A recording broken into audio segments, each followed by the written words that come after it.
Acrylic colour দিয়ে normal কাগজে art করতেছে, কি একটা অবস্থা, তাই না? রং দিয়ে আঁকাআঁকি তো আমরা সবাই করি, কিন্তু রঙের সঠিক ব্যবহার আমরা কতজনে জানি?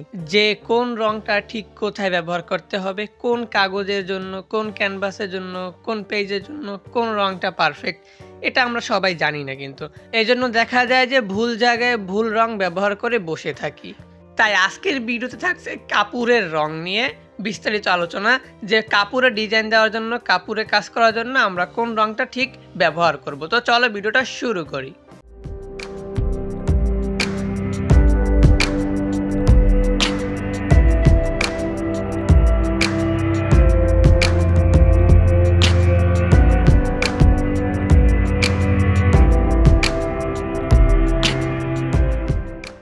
এই রঙগুলো কিনেছিলাম আমি অনেক আগে, তো তখন ভিডিও করে রাখছিলাম আনবক্স করার সময়, কিন্তু পরপর অনেকগুলো ভিডিও দেওয়ার কারণে এইটা দিয়ে যে একটা ভিডিও তৈরি করব সেটা আর তৈরি করা হয় না। তো এখন একটু অফ আছি, সেজন্য ভাবলাম যে এইটা দিয়ে ভিডিওটা বানিয়ে ফেলি। আর অনেককেই দেখছি যে অ্যাক্রিলিক কালার কাগজে করতেছে, মানে কি অবস্থা, মানে ধারণাই নাই যে কোন রঙটা আমরা কোথায় অ্যাপ্লাই করবো, এটা ধারণাই নাই।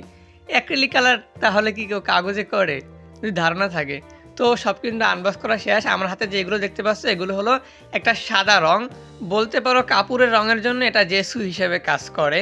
আর এটা হলো এমব্রুস। তো এটা রঙের সাথে মিশিয়ে তারপর যদি তুমি রঙটা করো, তারপরে আগুনের সেকা বা স্থির সেকা দিলে রঙটা একেবারে ফোমের মতো, মানে তুমি যে লেখাটা লিখবা ওই লেখাটা একেবারে ফোমের মতো ফুলে ওঠে। দেখতেই পাচ্ছ কীভাবে একটা ঘি কালারের আর অনেকটা ঘন। তো এইটা রঙের সাথে মিশিয়ে অ্যাপ্লাই করলে যে লেখাটা লিখবা ওটা গরম তাপ পেলেই ওটা ফুলে উঠবে ফোমের মতো। আর এটা হচ্ছে সেই জেসু আর কি, কাপড়ের রঙের জেসু। তো আমরা দেখা যায় অনেক সময় রঙিন কাপড়ে রং অ্যাপ্লাই করি, তো রঙিন কাপড়ে রঙিন রং অ্যাপ্লাই করলে দেখা যায় ফোটে না।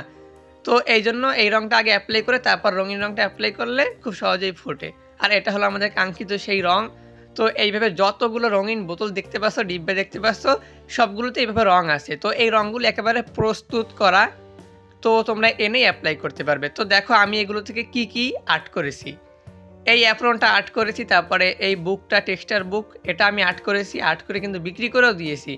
তারপরে যেটা দেখতে পারবা এটা হলো আমার নিজের জন্য একটা বানানো একটা আর্ট বুক। তো এটাও কিন্তু আমি নিজের হাতে বানিয়েছি, আর এটার ভিডিও কিন্তু চ্যানেলে আছে।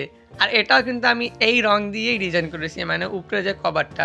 জামা কাপড় ছাড়াও কিন্তু তোমরা বিভিন্ন ধরনের আসবাবপত্রে এই রঙগুলো ব্যবহার করতে পারবে, যেমন মাটির পাত্রে তোমরা এগুলো ব্যবহার করতে পারবে, কাচের পাত্রে ব্যবহার করতে পারবে, প্লাস্টিকের পাত্রে ব্যবহার করতে পারবে, মানে যে কোনো জায়গায় তোমরা এই রঙটা অ্যাপ্লাই করতে পারবে একেবারে অ্যাক্রিলিক কালারের মতো।